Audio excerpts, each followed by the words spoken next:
Very nice. Did you write that? Yeah. Okay. Pretty. She wrote that, she performs, and it's also really cool. One thing we really love about this particular form of the show, in that when we do have musicians who come in and strip it down to the rarest, neatest form, which is just your voice and a little bit of accompaniment there, excellently nasty. Well, this is the live show. I've been touring around, 120 dates so far. I don't know. I can't even count them anymore. But I'm going with just me and the piano because you come to a show. And that's where the songs come from, really. Do you find yourself being interpersonal with the audience, or is it song to song? No, it's got to be me and them because there's no drummer. I used to be in a band with Matt Sorum, who's now in Guns N' Roses. Mm-hmm. And what a I can't imagine him playing drums for songs like that. Well, it wasn't this. Right. But you're out there, you've got your band behind you, you're pumping, and you're out there alone with the piano. You've got to commute, you've got to face them. Sometimes it's like it's really intimate. Very Janis Ian sound, too. There's a lot of the people, the artists that you mentioned before that inspired you, there's a lot of that in your voice. Yeah, I grew up with all that stuff, so kind of filtered through. Some heavy lyrics in there. Boy, you better hope I bleed. And all this other really fun kind of stuff. Excellent writing there. I mean, I think that's what Mark was most impressed with was, your writing is up there with his. His is very personal and very powerful and very strong, as is yours. But also to watch her perform, it was as though she were performing for an audience because she lost herself. She didn't realize where she was or why she was here, which she's probably wondering right now. Do you like either one of us very much at this point? Or? We were doing the antlers behind your head. You didn't even know it. No, we weren't. I'm kidding. I'm warming up to you. Okay, good. And we're fairly harmless. Well, that was really sweet. That was really nice. If you'd like to see her, Tori Amos, you can see her at the Henry Fonda Theater tonight, September 4th and 5th at the Coach House. Cool. Where's our phone list? It's right here. Okay, why don't we take a few calls for the Tori Cat? All right. Let's do line one, Donna. Donna? Hi. Hello, go ahead. You're on the air. Hi, guys. Hi. Hey, Donna. Hi, Tori. Hey, I saw you Friday night at the Henry Fonda Theater, Oh, and I just want to tell you it was a really, really good show. And I had a question for you because right before Silent, all these years, you talked a little bit to the audience, and I wanted to know, is a lot of your writing like from personal experience or just like what you've seen? Unfortunately, it's personal experience. I was going to say that'd be a very unfortunate thing if that were the case. Yeah. I write from... You've been down the road, huh? Been down a bit. Skinned my knees, but, it's kind of like... We'll kill the son of a bitch. There it is, then. Who is it? Make a few phone calls. Come on, man. No, I write from just what I've gone through. And a lot of people, everybody's got a story, though, It's funny, even though you can really have a giggle, and everybody has a story. I mean, Mark has such a great personality, but, that guy has a story. Everybody has an endless thing to talk about. The years in Guam, Bolivia.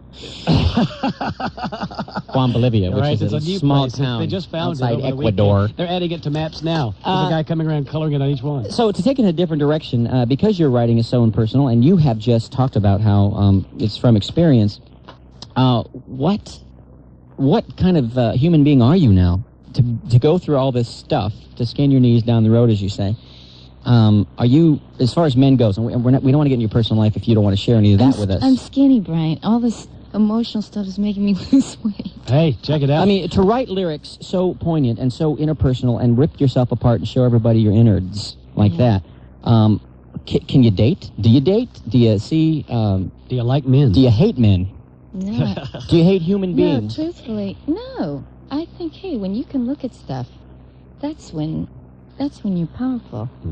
I mean... So what kind... could a guy come up to you and say, geez, I'd like to go out with you? I'm not coming on to you, and neither is Mark. I don't know about... Are you coming under? I don't think so. Okay, good. We're not coming on to you, but I'm just saying, with all this kind of music, I would find it very hard to... because obviously you have felt some major pain there, and you wonder what kind of scars are left.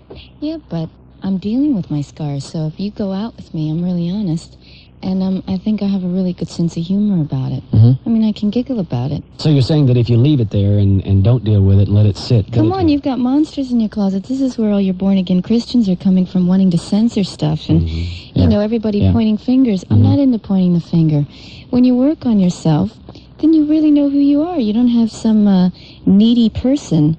I don't latch on to the men that I'm with. I'm independent, and when I'm giving, I'm really giving, and I'm supportive, and I don't need them to be this and that for me. I don't need them to be my father. Right. I don't need them to be, the successful, whatever the hell that is, because I'm looking at where that comes from. But the truth is, I have a man in my life that's pretty fantastic. He co-produced some of the cuts on the album. He's a musician. I would assume it took some time to get close to each other. Is that true? Yeah, it's taken a lot of work, but it's pretty fantastic. And he, you know, he sees me because he works with me on this level. You know, it gets very exciting in that studio room. Cool. And you feel really open because he's there working the You got to boards record and- some of that. We'll make a 7-minute cut of that. Let's Can we do take it. a break for 20 minutes and come on in here? All right. Speaking of a break, Rita, why don't we take a quick commercial break here and come back? You got another one in there? One more you can play for us? All right. Tori Amos next, and again on KLOS.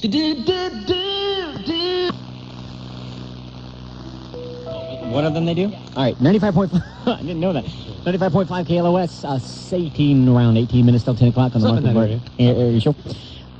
Some neat facts. You know, we're talking about this road. Old Tor has been down, and a whole bunch of stuff has just come out. In fact, we just read the biography, which is always good to do when guest comes in. Absolutely.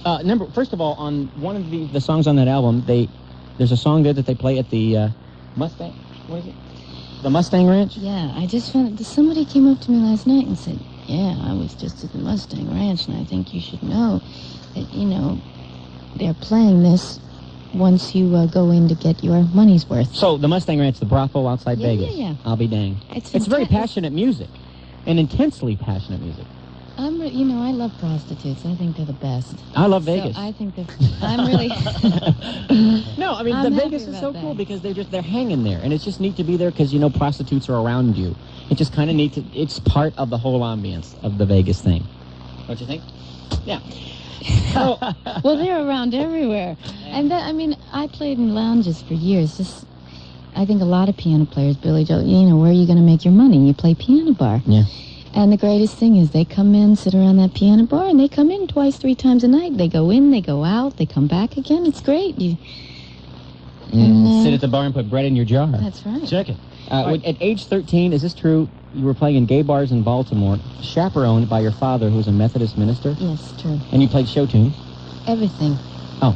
Zeppelin show tunes, you know. Zeppelin and it's, show tunes. it's requests, so you sit there and do the immigrant song, and then you do, you know, Hello Dolly, and you just get it all in there. And still close to your dad? Absolutely. Cool. So it's very supportive, front row kind of dad. Yeah, I mean, you know, we don't always agree, Sure. but that's part of it. But my dad is for a minister, I mean, you know, he knows 9-inch nails. He knows what's up, what's happening. Why don't you share with us something out of there? Pull something else out of them keyboards. This is the one that they're playing at the brothel. All right. So, Cool. Tori Amos.